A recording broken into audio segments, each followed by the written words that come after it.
প্রবাসীদের জন্য ৫ দিনের কোয়ারেন্টাইনের চিন্তা, আসতে পারে সুখবর। কোয়ারেন্টাইন বাতিল ও বিমান চলাচল স্বাভাবিক করার দাবি প্রবাসীদের। ১৪ দিনের হোটেল কোয়ারেন্টাইনে প্রবাসীদের খরচ হতে পারে যত টাকা।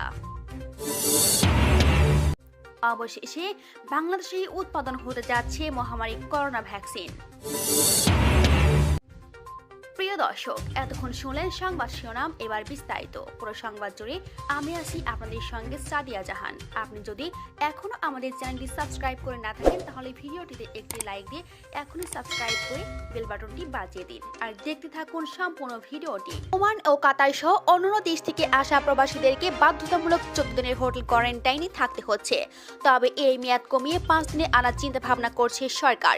সম্প্রতি স্বাস্থ্য অধিদপ্তর থেকে হযরত শাহজালাল আন্তর্জাতিক বিমানবন্দর কর্তৃপক্ষকে এই বিষয়টি মৌখিকভাবে জানানো হয়েছে, তবে এখনও সিদ্ধান্ত চূড়ান্ত হয়নি। বেবিচক chairman air vice marshal M Mofidur Rahman বললেন, স্বাস্থ্য অধিদপ্তর থেকে এমন একটি প্রস্তাব এসেছে, তবে লিখিতভাবে কিছু জানানো হয়নি। এই বিষয়ে ভাবা হচ্ছে, তবে এখনও সিদ্ধান্ত চূড়ান্ত হয়নি। চূড়ান্ত হলে সার্কুলার জারি করা হবে। বিমানবন্দরে কর্মরত স্বাস্থ্য অধিদপ্তরের একজন প্রতিনিধি চিকিৎসক বলেন, সরকার ১৪ দিনের প্রাতিষ্ঠানিক কোয়ারেন্টাইন বাধ্যতামূলক করেছে। বিদেশ থেকে আগতরা হোটেল বুকিং দিয়ে বাংলাদেশে প্রবেশ করলে দেশে পা ফেলার পর হোটেল রুমের বেশি ভাড়ার অজুহাতে সেখানে থাকতে চান না। পরে তাদের সরকার নির্ধারিত হজ ক্যাম্প ও দিয়াবাড়িতে কোয়ারেন্টাইন সেন্টারে পাঠানো হয়। সরকারি কোয়ারেন্টাইন সেন্টারে প্রবাসীদের চাপ বেড়ে যাওয়ায় কোয়ারেন্টাইন কমিয়ে আনার প্রস্তাব দেওয়া হয়েছে।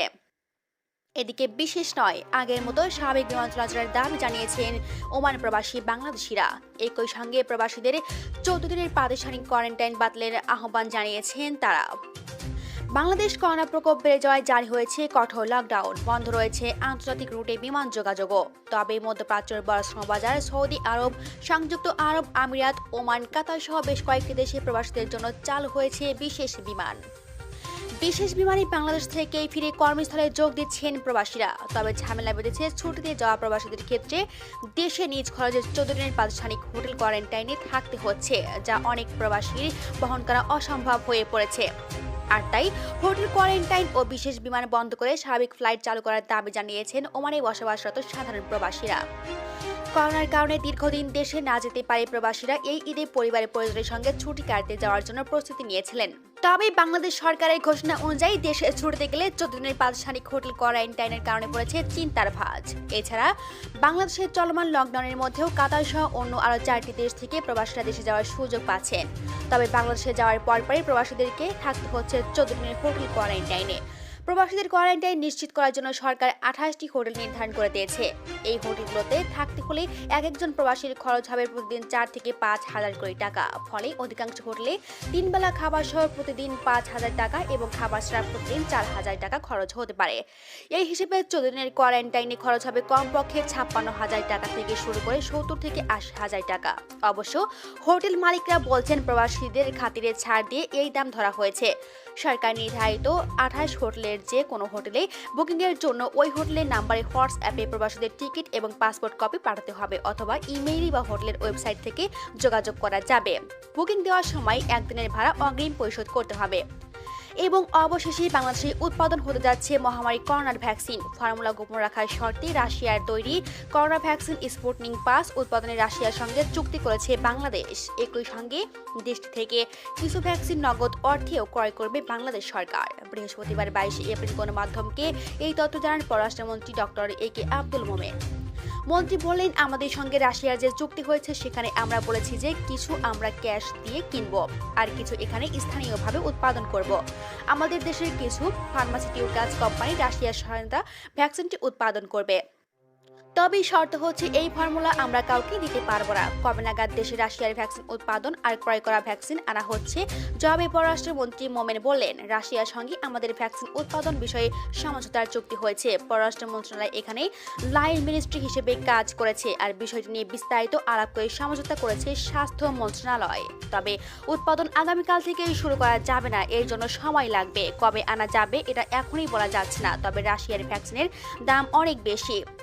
দেশে চীনের ভ্যাকসিন আনা প্রসঙ্গে মোমেন জানিয়েছেন, চীনের সঙ্গে ভ্যাকসিন আনা নিয়ে কথা চলছে। প্রাথমিকভাবে চীন বাংলাদেশকে কিছু ভ্যাকসিন ফ্রি দিবে।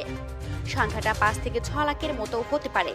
ভারতের ভ্যাকসিন প্রসঙ্গে পররাষ্ট্রমন্ত্রী বললেন, ভারতের ভ্যাকসিন আসবে সেই আশাতে আমরা রয়েছি, তবে তাদের দেশে যে পরিস্থিতি তারা কবে নাগাদ আমাদের দিতে পারবে সেটা নিয়ে দুশ্চিন্তায় রয়েছে। এদিকে ওমান সুপ্রিম কমিটির নতুন আইন, বাংলাদেশ, ভারত ও পাকিস্তানি নাগরিকদের ওমান প্রবেশে নিষেধাজ্ঞা জারি করে নতুন আইন জারি করেছে দেশটির সুপ্রিম কমিটি। করোনা প্রতিরোধে গঠিত দেশটির সর্বোচ্চ কমিটি বুধবার 21 এপ্রিল এই ঘোষণা দিয়েছে। ঘোষণায় বলা হয়েছে, এই 3 দেশের নাগরিকরা তো বটেই, অন্য দেশের যেসব নাগরিক গত 14 দিনের মধ্যে এই 3টি দেশের যে কোনো একটিতে ভ্রমণ করেছেন তারাও ওমানে প্রবেশ করতে পারবেন না। আগামী শনিবার অর্থাৎ 24 এপ্রিল সন্ধ্যা 6টা থেকে এই নিষেধাজ্ঞা কার্যকর করা হবে। পরবর্তী আদেশ না আসা পর্যন্ত বহাল থাকবে এই নিষেধাজ্ঞা। তবে ওমানের নাগরিক, কূটনীতিবিদ, স্বাস্থ্যকর্মী ও তাদের পরিবারের সদস্যদের ক্ষেত্রে এই নিষেধাজ্ঞা কার্যকর হবে না। তাদেরকে অবশ্যই করোনা সংক্রান্ত স্বাস্থ্যবিধি কঠোরভাবে মেনে চলতে হবে বলে সরকারি আদেশটিতে উল্লেখ করা হয়েছে। পূর্বে ওমান ভ্রমণ করতে যেসব দেশের নাগরিকদের উপর নিষেধাজ্ঞা দেওয়া হয়েছিল সেই তালিকায় নতুন করে এই 3 দেশকে অন্তর্ভুক্ত করা হয়েছে। তবে ওমানের নাগরিক, কূটনৈতিক, স্বাস্থ্যকর্মী ও তাদের পরিবারের সদস্যরা এই নিষেধাজ্ঞার আওতায় থাকছেন না। দেশটির স্বরাষ্ট্রমন্ত্রী সৈয়দ হামুদ ফয়সাল আল বুসাইদির সভাপতিত্বে ওমানের সুপ্রিম কমিটির বৈঠক অনুষ্ঠিত হয়েছে। সেখানে করোনা নিয়ন্ত্রণে আরও কিছু বিধিনিষেধ যোগ করা হয়েছে। নতুন নীতি অনুসারে 12 বছরের কম বয়সী শিশুরা দোকান, বাণিজ্যিক কমপ্লেক্সে প্রবেশ করতে পারবে না। দোকান, বিপণী বিতরণ, রেস্তোরাঁ ও ক্যাটারিয়া গেলেতে 5% সক্ষমতায় পরিচালনা করতে হবে। যারা এই বিধান লঙ্ঘন করবে তাদের বিরুদ্ধে ব্যবস্থা নেওয়া হবে বলে জানিয়েছেন সুপ্রিম কমিটি। এদিকে প্রবাসীদের বেতন ভাতা প্রদানের নতুন পরিপত্র জারি করল ওমান। ওমানের সরকারি প্রতিষ্ঠানে কর্মরত প্রবাসীদের বার্ষিক ছুটির বেতন, বোনাস এবং অন্যান্য ভাতা সম্পর্কিত লেনদেন অনলাইনের মাধ্যমে করতে নির্দেশনা জারি করেছে দেশটির অর্থ মন্ত্রণালয়। প্রবাসী কর্মীদের হাতে দ্রুত ও নির্বিঘ্নে তাদের পাওনা পৌঁছে দিতে অনলাইন মাধ্যম সবচেয়ে উপকারী বলে জানিয়েছেন মন্ত্রণালয়। এমতো অবস্থায় দেশটির সকল মন্ত্রণালয় এবং সরকারি প্রতিষ্ঠানকে নির্দেশ দিয়েছে যে দ্রুত সকল বার্ষিক ছুটির অগ্রিম বেতন অনলাইনের মাধ্যমে পৌঁছে দিতে। এ ব্যাপারে দেশটির সকল সরকারি প্রতিষ্ঠানে কর্মরত কর্মীদের বার্ষিক ছুটির অগ্রিম বেতন প্রদানের বিষয়ে নতুন একটি আর্থিক পরিপত্র জারি করেছে দেশটির অর্থ মন্ত্রণালয়। রয়্যাল ডিক্রি 47/98 এর আর্থিক আইন এবং রয়্যাল ডিক্রি নং 120/2004 এর সিভিল সার্ভিস আইনের অধীনে অনলাইনের মাধ্যমে বেতন প্রক্রিয়াকরণ সম্পর্কিত এক আর্থিক পরিপত্রতে এই সিদ্ধান্ত জানানো হয়েছে।